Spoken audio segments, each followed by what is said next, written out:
कली बेच देंगे कुसुम बेच देंगे, कली बेच देंगे कुसुम बेच देंगे, धरा बेच देंगे गगन बेच देंगे।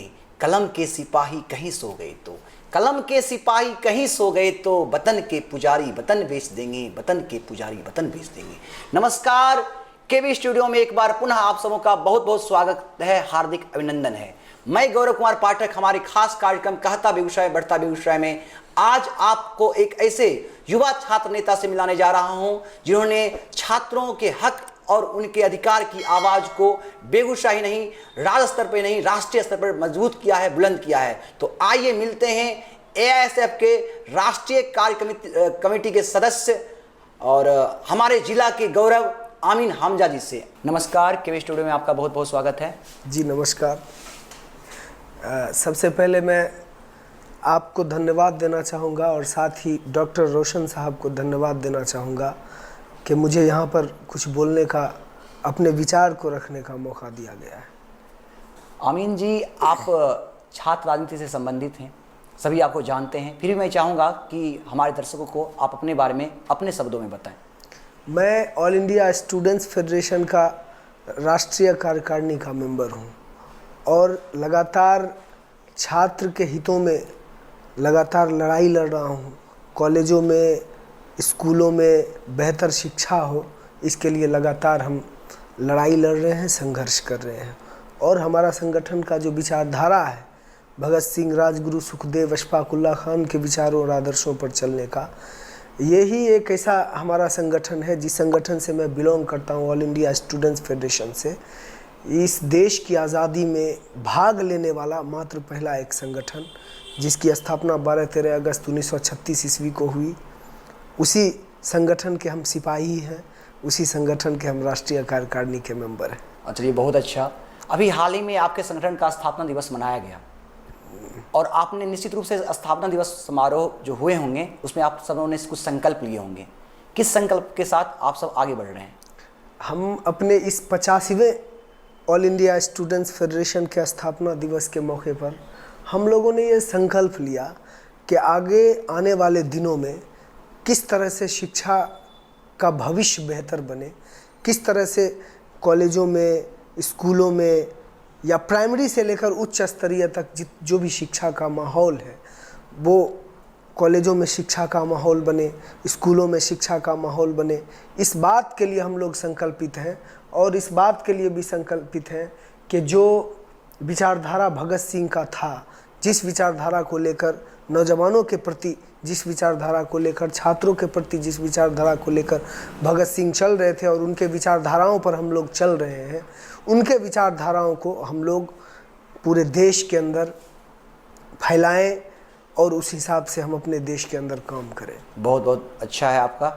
मेरा यह आपसे जानना चाहूँगा मैं कि अभी जो छात्र राजनीति की बात चल रही है, आप छात्र राजनेता हैं, एक प्रश्न है आपसे कि जहाँ हर कोई अपने अपने भविष्य के लिए लगातार प्रयास करता है या संभावनाएं तलाशता है, हमारे अभिभावक, हमारे माता पिता, हमारे शिक्षक या हमारे जो भी इष्ट मित्र हैं, सभी चाहते हैं कि हमसे कुछ अलग संभावना रखते हैं।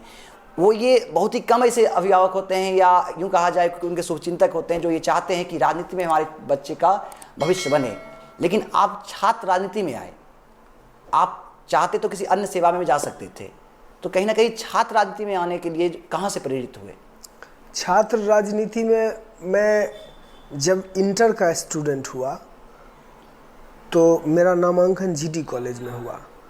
मैं लाइब्रेरी कार्ड बनाने गया, वहाँ पर धांधली चल रहा था और जब मैंने लाइब्रेरी कार्ड बनाने के लिए दिया तो उन्होंने हमसे 20 रुपया मांगा।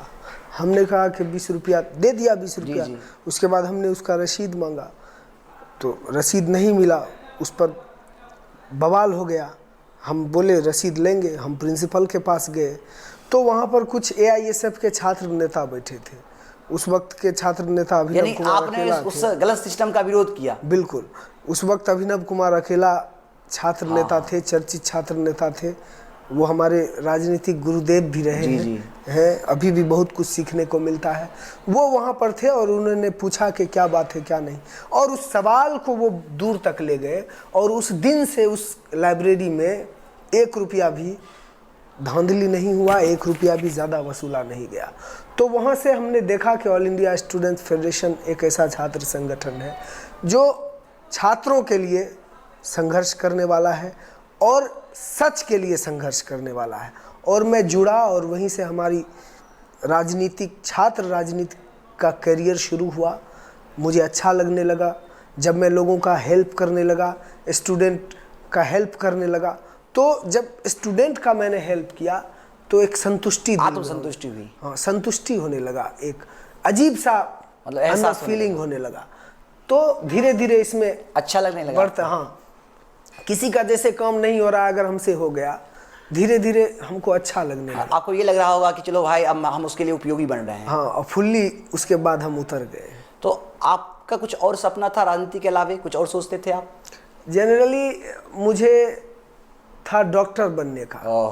आप डॉक्टर बनना चाहते थे? हाँ, डॉक्टर बनना चाह रहे थे, लेकिन यहाँ पर जो माहौल देखे और धीरे धीरे मेरी दिलचस्पी राजनीति के तरफ होने लगा, जो माहौल था खास करके जीडी कॉलेज में ही, तो इसलिए मैं इधर ही आ गया और मुझे उधर कहीं भी मन नहीं लगा। हम आपके लिए एक शब्द कह सकते हैं, ये मेरा अपना व्यक्तिगत राय है कि आप अगर डॉक्टर बनते तो रोगी का इलाज करते, और आज मैं अपने शब्दों में कहूँ तो आज भी आप डॉक्टरी कर रहे हैं। आप राजनीति के लिए जो डॉक्टरी कर रहे हैं कि राजनीति में जो खामियां हैं, जो दोष हैं, उसे दूर कर रहे हैं। ये भी कहीं ना कहीं आप, भले ही आप उस पेशे से नहीं हैं, लेकिन कहीं ना कहीं इस पेशे में भी आप जन समस्याओं को दूर करने का प्रयास कर रहे हैं। तो कहीं ना कहीं इससे भी आप आगे बढ़ें और यह सोच के साथ आप निरंतर आगे बढ़ते रहें, इसी शुभकामनाएं भी हैं। बहुत बहुत शुक्रिया इसके लिए। हम आपसे अमीन जी ये जानना चाहेंगे कि बेगूसराय की जो छात्र राजनीति है, किसी से कुछ छुपा हुआ नहीं है, तो कहीं ना कहीं बेगूसराय की छात्र राजनीति में फंसकर हमारे बेगूसराय के जो महाविद्यालय हैं उनकी स्थिति बहुत ही संतोषजनक नहीं है।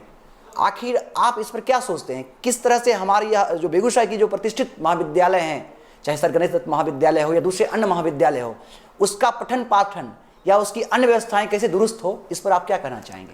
कॉलेज में शैक्षणिक व्यवस्था जो नहीं है, शैक्षणिक माहौल जो नहीं है, इसमें निश्चित तौर पर सरकार दोषी नहीं है, कॉलेज प्रशासन दोषी नहीं है, ये सिस्टम दोषी है। सिस्टम इस मामले में दोषी है कि मुझे आश्चर्य होता है कि बेगूसराय के अंदर जो कॉलेजेस हैं, खासकर जो कॉलेजेस हैं, उन कॉलेजों में जो शिक्षकों की नियुक्ति होती है, जो प्रोफेसर आते हैं, उनका क्वालिफिकेशन होता है कम से कम वो या तो नेट क्वालिफाइड होते हैं या जिस सब्जेक्ट के वो प्रोफेसर होते हैं उस सब्जेक्ट से वो डॉक्टरेट की डिग्री करके आते हैं। ये स्टूडेंट को समझने की ज़रूरत है, तभी कॉलेज के अंदर शैक्षणिक माहौल बन सकता है। ये स्टूडेंट को समझने की ज़रूरत है कि वो जो कॉलेज में क्लास को छोड़कर प्राइवेट की तरफ बढ़ रहे हैं, प्राइवेट कोचिंग के तरफ बढ़ते हैं, करें, उसमें कोई दिक्कत नहीं है, प्राइवेट कोचिंग की तरफ बढ़ रहे हैं, वो सबसे ज़्यादा घातक है।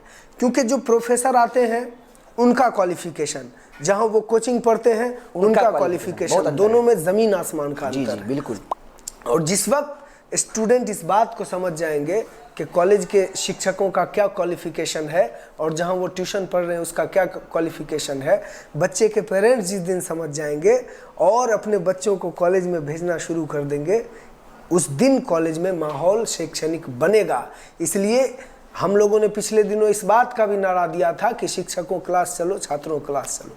तो कुछ दिन तक इस बात को हम लोगों ने लागू भी कराया कि छात्रों को क्लास करना मस्ट है, शिक्षकों को क्लास लेना मस्ट है। इस बात के लिए हमने, और जानिए कि उनका 1 लाख सवा लाख का वेतन वो लेते हैं और कॉलेज में बैठ के चले जाते हैं। ये काफ़ी दुर्भाग्यपूर्ण है। तो इसमें सरकार दोषी नहीं है, इसमें सिस्टम दोषी है। लोगों को, समाज को समझना पड़ेगा, जो अपने बच्चों को स्कूल कॉलेज में नामांकन कराते हैं, सिर्फ नामांकन ही नहीं कराएं बल्कि अपने बच्चों को कॉलेज में भेजें। और जब कॉलेज में जितना नामांकन होता है उसके 75% स्टूडेंट भी अगर कॉलेज में क्लास करने लगेंगे तो आप देखिएगा कि कॉलेज का कितना अच्छा माहौल। हम यहाँ आपको रुकना चाहेंगे, जैसे परीक्षा का फॉर्म भरना हो या नामांकन करवाना हो, उस समय कॉलेज में बहुत भीड़ देखी जाती है, कॉलेज का एक माहौल अलग सा होता है। लेकिन जैसा कि आपने बात किया कि क्लास करने का, उस समय छात्र नगण्य हो जाते हैं, तो उस समय उनको जागरूक करने के लिए आप लोग या आपकी जो भी छात्र संगठन, जितने भी छात्र संगठन हैं, वो क्या प्रयास करते हैं, या अगर उन्होंने प्रयास किया भी है तो अब तक उनको उस प्रयास में सफलता क्यों नहीं मिली? कुछ ऐसे कॉलेजेस हैं जहां पर हम एक्टिव हैं, जैसे स्टूडेंट यूनियन का इलेक्शन हुआ जहां पर हम जीते, जहां पर हमारा पावर है, हमारे संगठन का, हाँ, आपके संगठन का। तो जब जीडी कॉलेज में हम जीते थे, जीडी कॉलेज में हम लोगों ने लग के पूरी ताकत लगाकर वहाँ पर हमने क्लास शुरू करवाया और उसका खामियाजा है कि अभी भी क्लास चल रहा है। महिला कॉलेज में तमाम शिक्षक क्लास लेते हैं, और 3 कॉलेज को छोड़ दीजिए और जो प्राइवेट कॉलेज है उनको छोड़ दीजिए, हम हर संभव इस बात पर ऑल इंडिया स्टूडेंट्स फेडरेशन खास करके हमेशा बल दिया है कि शिक्षकों क्लास चलो, छात्रों क्लास चलो। आपके सवाल से पहले हमने इस बात का जवाब दिया। मेरा इस मंच से जो आपको सुन पा रहे हैं, जो भी अभिभावक सुन पा रहे हैं या बेगूसराय के जो लोग सुन पा रहे हैं, उन्हें एक, चूंकि इस मुहिम में कहता बेगूसराय बढ़ता बेगूसराय का एक मुहिम चलाया जा रहा है और आप छात्रों की राजनीति करते हैं, उनके हर समस्याओं को निदान के लिए प्रयासरत रहते हैं। कहीं ना कहीं आप आंदोलन कर रहे हैं छात्रों को कॉलेज से जोड़ने के लिए। तो इस मंच के माध्यम से उन सुनने वाले जो भी युवा हमारे हैं, जो भी साथी, जो भी हमारे छात्र जो हैं, उनको क्या कहना चाहेंगे? इस मंच के माध्यम से सिर्फ छात्र और अभिभावकों को ही नहीं, बल्कि बेगूसराय के अंदर जितने भी एक्टिव छात्र संगठन हैं, जी जी, चाहे वो सरकारी छात्र संगठन हो, चाहे वो जो जनरल छात्र संगठन हो, उन तमाम लोगों को चाहिए कि कॉलेज में किस तरह से शैक्षणिक माहौल बने, छात्र कैसे क्लास करें, कंटिन्यू 75% कम से कम उनका अटेंडेंस हो, शिक्षक कैसे क्लास लें, और जो शिक्षकों के रिक्त पद हैं, जो खाली सीट है, जिस सब्जेक्ट में सिर्फ नामांकन करा के उसमें पीएचडी पीजी कर लेते हैं और उस सब्जेक्ट में शिक्षक है ही नहीं, उस पर बल देना चाहिए। और शिक्षा जो यूजीसी है या जो भी है शिक्षा से संबंधित, उस पर दबाव बनाकर कॉलेज में ऐसा माहौल बनाए जिससे कि बच्चे और छात्र और शिक्षक में कोऑर्डिनेट हो, और कोऑर्डिनेट करके आपस में वो भी प्रेरित हो पढ़ने के लिए और वो भी सीखें पढ़ाने के लिए। इस तरह का माहौल सरकारी छात्र संगठन को बनाने की ज़रूरत है। बात रही ऑल इंडिया स्टूडेंट फेडरेशन की, ऑल इंडिया स्टूडेंट फेडरेशन का कुछ नहीं है। हम लोग जो भी करते हैं लड़ाई लड़ के करते हैं और संघर्ष के बल पर करते हैं। इसलिए जन जागरूकता सबसे बड़ी जरूरी आवश्यक है, और आप वो तो कर सकते हैं। जन जागरूकता करते हैं और इसमें हम कामयाब भी होते हैं। छात्र हमारे साथ भी आते हैं, तभी तो छात्र संगठन निश्चित रूप से, निश्चित आपसे तभी काफी तो आशा और छात्र उम्मीद है। संगठन चला रहे हैं। निश्चित रूप से हम जब छात्र के हित में है, सरकार का सब कुछ है, उसका छात्र संगठन है, हम जब छात्र के हित में हैं तभी तो वो हमारे साथ आते बिल्कुल, हैं। बिल्कुल। हम जो राजनीति कर रहे हैं, हम जो पॉलिटिक्स कर रहे हैं स्टूडेंट का, तो हम स्टूडेंट का पॉलिटिक्स स्टूडेंट के बल पर कर रहे हैं, और स्टूडेंट हमारे साथ तभी जुड़ रहे हैं जब हम उनके लिए कुछ कर रहे हैं। आप उनकी आवाज हैं और आपसे आशा है कि आप उनकी आवाज को हमेशा उठाते रहें। जी। और यह भी आशा है, और हम चाहेंगे कि जो आपने भी बात की, हम आशा करते हैं कि हमारा जो महाविद्यालय है उसकी शैक्षणिक व्यवस्था बहुत ही सुदृढ़ होगी, और आने वाले समयों में हमारे जो भी छात्र हैं, हमारे जो अभिभावक हैं, इस बात को समझेंगे और अपने बच्चे को महाविद्यालय में अध्ययन के लिए भी जरूर भेजेंगे। हमारा केबी स्टूडियो ये अपील भी करता है इस मंच से उन सभी सुनने वाले को, आपसे अपील करते हैं कि इस मुहिम में, कहता बेगूसराय बढ़ता बेगूसराय की इस मुहिम में आप सबों से अपील है कि आप इस बात को समझिए, शिक्षा आपका हक है, महाविद्यालय पर आपका अधिकार है, इस अधिकार को आप समझें। ये आपका अपना महाविद्यालय है, उस पर आपको गर्व होना चाहिए, और आप सिर्फ परीक्षा फॉर्म भरना या नामांकन के फॉर्म के लिए नहीं, पढ़ने के लिए भी कॉलेज आएं। इसलिए आपसे ये आग्रह होगा। हमारा आमीन हमजा जी, आपसे एक सवाल है। ये सवाल बिहार की शिक्षा से है, और विशेष करके महिला शिक्षा से, क्योंकि जो स्थिति बिहार की वर्तमान समय में जो देखा जाए, प्राचीन समय में हमारा बिहार शिक्षा के दृष्टिकोण से काफ़ी अव्वल था। हमारा गौरव रहा है कि हम विश्व इतिहास में हमारा नाम रहा है शिक्षा के दृष्टिकोण से, लेकिन बाद के दिनों में उसकी स्थिति काफ़ी खराब होती चली गई, और वर्तमान में हालात ये है कि संपूर्ण भारत में शिक्षा के दृष्टिकोण से बिहार सबसे पीछे है, और विशेषकर महिलाओं की स्थिति तो और भी दयनीय है। तो इन दोनों के संदर्भ में, चूंकि आप छात्र राजनीति से भी जुड़े हुए रहे हैं, एक अच्छे छात्र भी रहे हैं, तो क्या कहना चाहेंगे? देखिए, इसमें सरकार ने अच्छा पहल भी किया है। कहीं कहीं महिला शिक्षा के प्रति कहीं कहीं सरकार ने ये पहल किया है कि उनको साइकिल साइकिल देने का हो, ड्रेस देने का तरह हो। तरह की जो योजनाएं सरकार लाई हैं, सरकार ने कई तरह की योजनाएं उनको प्रेरित करने के लिए लाया है, और इसमें हमको लगता है कि पेरेंट्स को भी इसमें कम से कम कपड़ा के लालच से कम साइकिल के लालच से, जो भी योजनाएं सरकार दे रही है, उसका लाभ उसके लेने के लालच से भी अपने बच्चों को वहां तक इसमें सरकार है। नामांकन तो हो गया। मेरा आपसे ये अब प्रश्न है। हम आ रहे हैं इसमें, लेकिन सवाल है कि बेहतर शिक्षा का, छात्राओं के बेहतर शिक्षा का, महिलाओं के बेहतर विशेषकर शिक्षा का, बेहतर शिक्षा का, तो 2014 में all India students federation AISF ने कॉलेजिएट हाई स्कूल में एक छात्राओं का राज्य स्तरीय कन्वेंशन कराया, और जिसमें छात्राओं को बेहतर शिक्षा मिले और छात्राएं आगे बढ़कर पढ़े, उसे पढ़ने में कोई कठिनाई नहीं हो, इसके लिए एक प्रस्ताव पारित किया। वो कन्वेंशन हमने कराया था कॉलेजिएट में। उसमें एक प्रस्ताव पारित किए हम लोग कि KG से PG तक छात्राओं को मुफ्त में शिक्षा देने का है।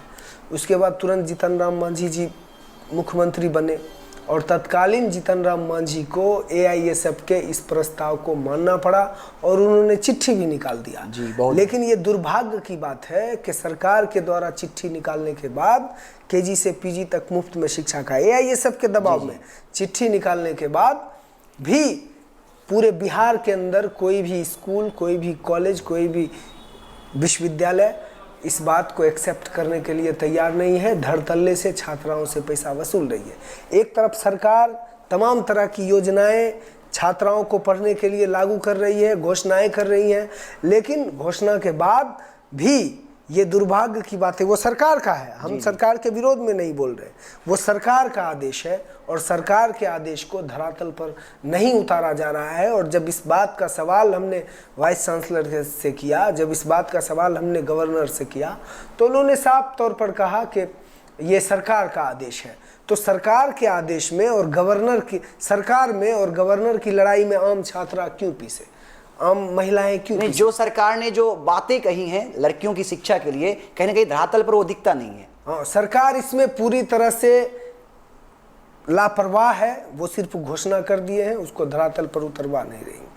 तो महिला शिक्षा में हमने तो पहले ही कहा कि महिलाओं के शिक्षा, सुरक्षा और सम्मान की लड़ाई लड़ने वाला हमारा संगठन है, और इसके लिए भी हमने लड़ा भी है, आगे पिछले दिनों भी लड़ा है, और हमारे ही प्रस्ताव को पारित, लेकिन इस बात को धरातल पर नहीं उतारा जा रहा है। और निश्चित तौर पर जब हमारा जो डिमांड है महिला शिक्षा के प्रति, अगर इस बात को धरातल पर लागू किया जाएगा, सरकार के आदेश को अगर धरातल सरकार ने जो उनके लिए योजनाएं बनाई हैं, जो आदेश बनाए हैं, हाँ, उसको अगर ओरिजिनली धरातल पर अगर उतारा जाएगा, तो निश्चित तौर पर महिलाएं पढ़ने के लिए आगे बढ़ेंगी। जो छात्राएं पढ़ना नहीं चाहती हैं, जो गरीब माँ बाप अपने छात्राओं को पैसे के अभाव में पढ़ाना नहीं चाहते और कुछ पैसे जुटाकर अपने बेटों को पढ़ाते हैं लेकिन अपनी बच्चियों को नहीं पढ़ा पाते हैं, उन लोगों के लिए सुविधा होगा। अभी जानिए कि बहुत जगह फ्री है, उसके बावजूद तमाम कॉलेज पैसे ले रहे हैं। अच्छा आमीन जी, हम आपसे ये जानना चाहेंगे कि बिहार विधानसभा का चुनाव सामने है, और कहीं ना कहीं आप विंग्स हैं, आप भी संगठन के विंग हैं, तो कहीं ना कहीं आपकी या आपके संगठन की बिहार विधानसभा के परिदृश्य में क्या भूमिका है? जो स्थिति पूरे बिहार के शिक्षा की है, इस पर भी हम शिक्षा पर ही जाएंगे। जो स्थिति पूरे बिहार की शिक्षा की है, जो इस बिहार की शिक्षा को बेहतर बनाने का अपने ऊपर दारो मदार जो लोग ले लेंगे, चाहे वो किसी संगठन से, चाहे वो किसी भी संगठन से हो, और ईमानदारी पूर्वक जो ले लेंगे, अपने ऊपर दारो मदार ले लेंगे, ऑल इंडिया स्टूडेंट्स फेडरेशन उनके लिए हमेशा खड़ा होगा। इसमें यही हमारा है। हमारा संगठन इस बात को मानता है कि बेहतर शिक्षा हो, छात्राओं और SC ST के छात्रों को मुफ्त में शिक्षा मिले, जो गरीब बच्चे हैं उनको भी प्राइवेट वाली जो शिक्षा व्यवस्था है, जो शिक्षा व्यवस्था प्राइवेट स्कूल में मिल रहा है, वो शिक्षा व्यवस्था सरकारी स्कूल में भी मिले। राष्ट्रपति हो या चपरासी की संतान, शिक्षा सबको समान शिक्षा, सबको शिक्षा एक समान, इस बात का समान स्कूल प्रणाली लागू हो। जी बिल्कुल। समान स्कूल प्रणाली मतलब तमाम लोगों को, चाहे वो गरीब के बच्चे हों, चाहे वो अमीर के बच्चे हों, चाहे वो डीएम के बच्चे हों, चाहे वो राजा के बच्चे हों, सबों को एक तरह की शिक्षा मिलनी चाहिए।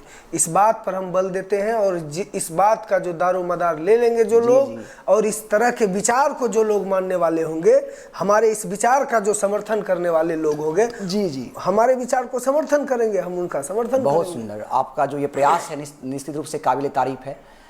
आमीन जी, रोजगार और बेरोजगारी अलग अलग पहलू हैं। अगर रोजगार नहीं होगा तो घर की जो स्थिति है, परिवार की जो स्थिति है, वह बहुत ज़्यादा सुंदर नहीं होगा। जो हमारा लाइफ स्टैंडर्ड है वो बहुत अच्छा नहीं होगा। कहीं ना कहीं बेरोजगारी की जो समस्या है आज काफ़ी ज़्यादा बढ़ रही है, और जिसका असर आम जनमानस के साथ साथ संपूर्ण राष्ट्र पे देखने को मिल रहा है। क्या कहना चाहेंगे इस पर आप? अगर बेरोजगारी के सवाल पर अगर बेगूसराय ज़िले स्तर पर आप अगर पूछेंगे, तो सिर्फ बेगूसराय ज़िले स्तर पर मुझे कहने में कोई गुरेज नहीं है कि बेगूसराय से जब आप 0 माइल से यहाँ तक चलिएगा, हर हर महादेव चौक तक आइएगा, तो कई ऐसे कारखाने मिलेंगे जो बंद पड़े कारखाने मिलेंगे, और इसको खोलना चाहिए।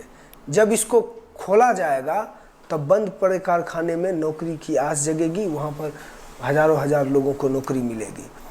बेरोजगारी का ये आलम है पूरे बिहार के अंदर कि बेरोजगारों की एक लंबी फौज बिहार के अंदर खड़ी है, और इस पर कोई किसी, चाहे वो कोई भी सरकार हो, किसी का सरकार हो, इस पर कोई सोचने के लिए तैयार नहीं है, इसका कोई समाधान करने के लिए तैयार नहीं है। इसलिए जो कारखाने हैं, स्वरोजगार अपने जगह पे है, जो कारखाने हैं, जो बंद पड़े मिल हैं, उन तमाम चीज़ों को खोलने की ज़रूरत है ताकि युवाओं को रोज़गार मिले।